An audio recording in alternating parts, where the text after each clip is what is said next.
Hello class, good morning friends. आज हम basic electrical का पहली यूनिट का लेक्चर 5 को कंटिन्यू करेंगे। आज हमारा जो टॉपिक है फ्रेंड्स वो है किरचॉफ का नियम। फ्रेंड्स, लास्ट क्लास में हमने आपको बताया था कि किस प्रकार से हम रजिस्टर्स को कनेक्ट करते हैं सीरीज में अथवा पैरेलल में। हमने उनकी ये फार्मूला डिराइव किया कि सीरीज परिपथ में धारा समान होती है और सभी प्रतिरोध आपस में जुड़ जाते हैं। साथ ही साथ हमने पैरेलल में देखा, समांतर क्रम में देखा कि वोल्टेज वहाँ पे समान होता है और प्रत्येक रेजिस्टेंस जो है आपका, जैसे आपको टोटल रेजिस्टेंस निकालना है तो 1/R equivalent is equal to 1/R1 plus 1/R2 plus 1/R3। इस क्रम में हमारा तुल्य प्रतिरोध आ रहा था।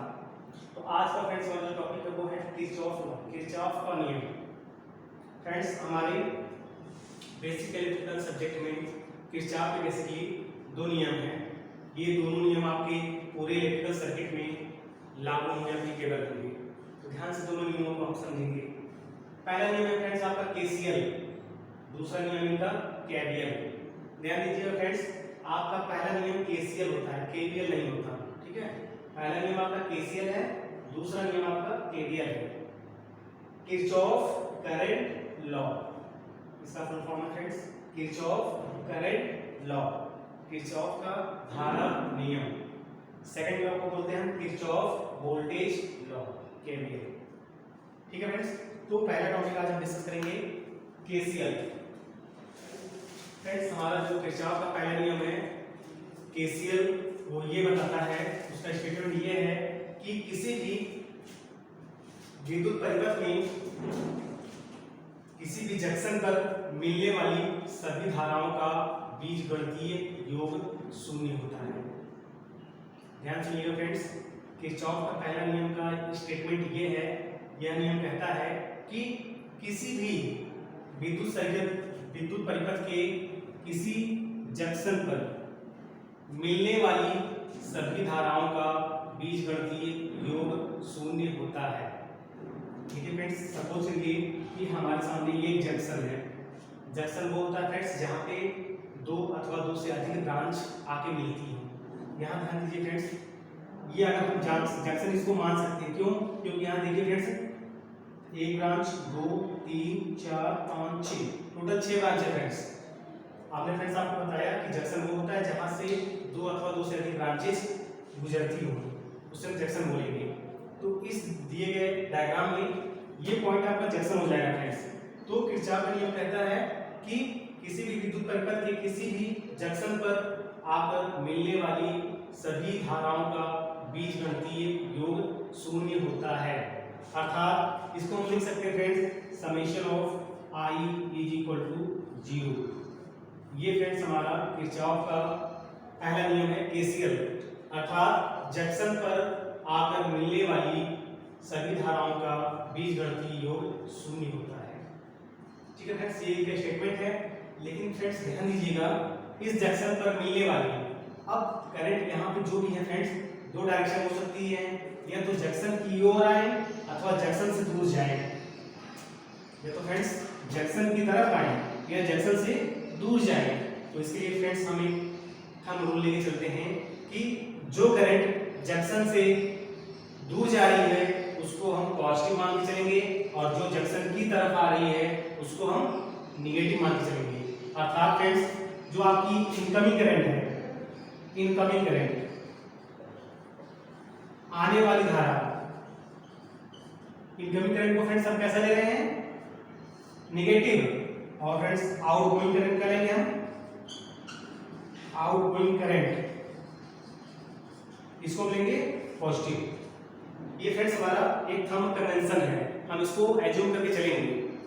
हमने फ्रेंड्स देखा कि जंक्शन पे कई प्रकार की ब्रांच हो सकती हैं, उन ब्रांचों में क्या होगा फ्रेंड्स? करंट धारा जो आने वाली कुछ धाराएं होंगी, कुछ धाराएं ऐसी होंगी जो ब्रांच हमारे नोड से या जंक्शन से दूर जा रही होंगी। तो हमने इसलिए फ्रेंड्स बताया कि जो धारा जंक्शन की तरफ आ रही हो उसको हम क्या लेंगे फ्रेंड्स? निगेटिव, मींस ऋणात्मक। और जो धारा आपकी जंक्शन से दूर जा रही है उसको क्या लेंगे फ्रेंड्स? धनात्मक, मींस पॉजिटिव लेंगे। तो फ्रेंड्स हम ये भी तो कह सकते हैं ना कि इनकमिंग करंट बराबर आउटगोइंग करंट। कैसे फ्रेंड्स, देखिए इसमें इसको हम डिराइव कर देते हैं। देखिए friends, summation of i equal to 0 होता है, इसका मतलब कुल धाराओं का योगफल 0 होना चाहिए। हमने फ्रेंड्स आपको नियम बताया कि जो करंट जंक्शन की ओर आ रही है उसको क्या लेंगे, नेगेटिव, और जो जंक्शन से दूर जा रही है उसको क्या लेंगे, पॉजिटिव।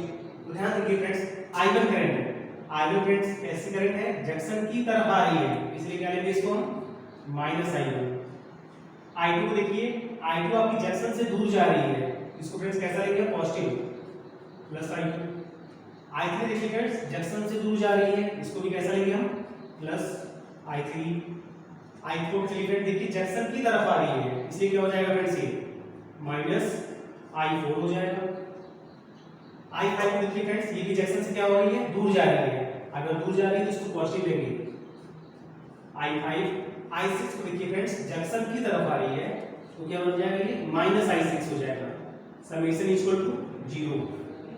हमने बताया फ्रेंड्स किरचॉफ का करंट लॉ ये कहता है कि जंक्शन पर मिलने वाली कुल धाराओं का योगफल, बीजगणितीय योगफल क्या होता है, 0 होता है, इसलिए हमने बराबर 0 कर दिया। अब देखिए फ्रेंड्स जो प्लस है एक तरफ कर लीजिए, जो नेगेटिव है उसको उधर कर दीजिए, तो क्या हो जाएगा फ्रेंड्स, ये i2 plus i3 plus i5 is equal to हो जाएगा आपका, देखिए i2 उधर जाएगा, i1 ये i4 भी उधर जाएगा, प्लस i4 ये i6 भी उधर जाएगा, प्लस i6। ध्यान से देखिए friends, i2 i3 i5 is equal to i1 i4 i6।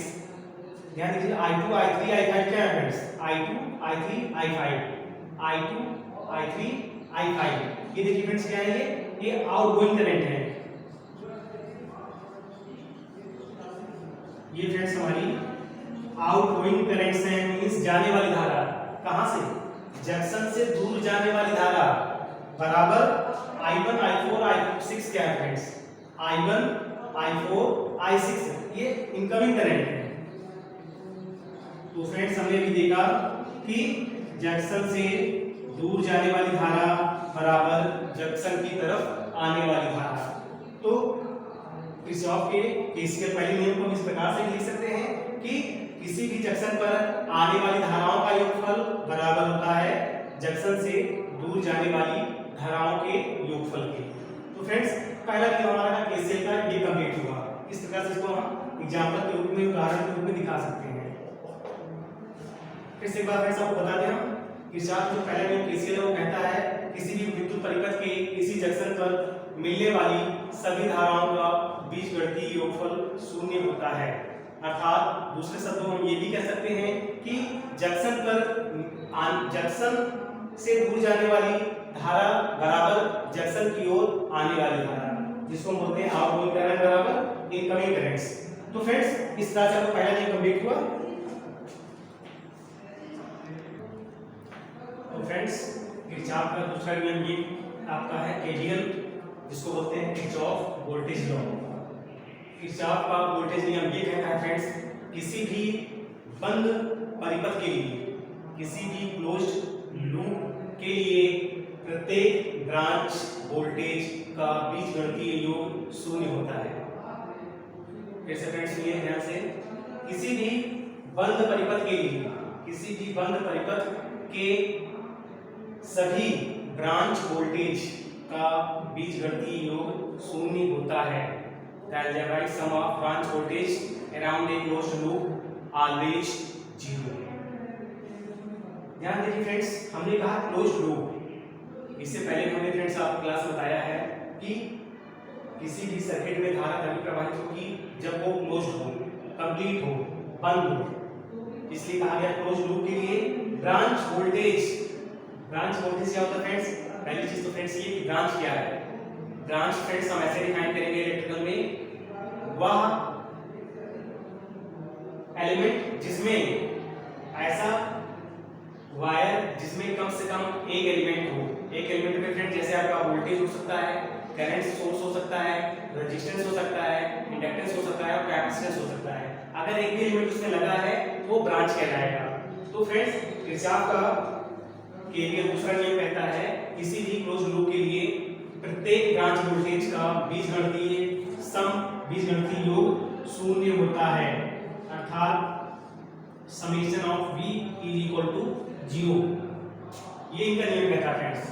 और साथ ही साथ ये भी फ्रेंड्स हम कह सकते हैं जो आपका किरचॉफ का दूसरा नियम है वो कंजर्वेशन ऑफ एनर्जी को रिप्रेजेंट करता है। एक उदाहरण के रूप में हम इसको फ्रेंड्स समझेंगे।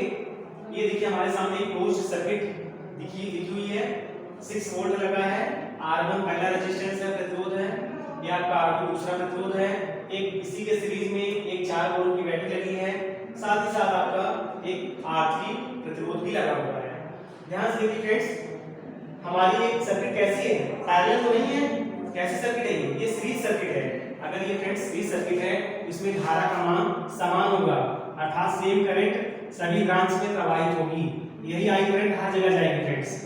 ठीक है फ्रेंड्स, अब देखिए फ्रेंड्स हम इसमें केवीएल लगाने चल रहे हैं, तो केवीएल लगाने से पहले आपको कुछ मैं ये बता रहा हूं फ्रेंड्स, उसको आप जानते रहिए। देखिए फ्रेंड्स, केवीएल हमेशा आप किसी भी सर्किट में अगर आप लगा रहे हैं तो नॉर्मली आप जहां पे बैटरी आपकी लगी हो वहीं से स्टार्ट किया करिएगा।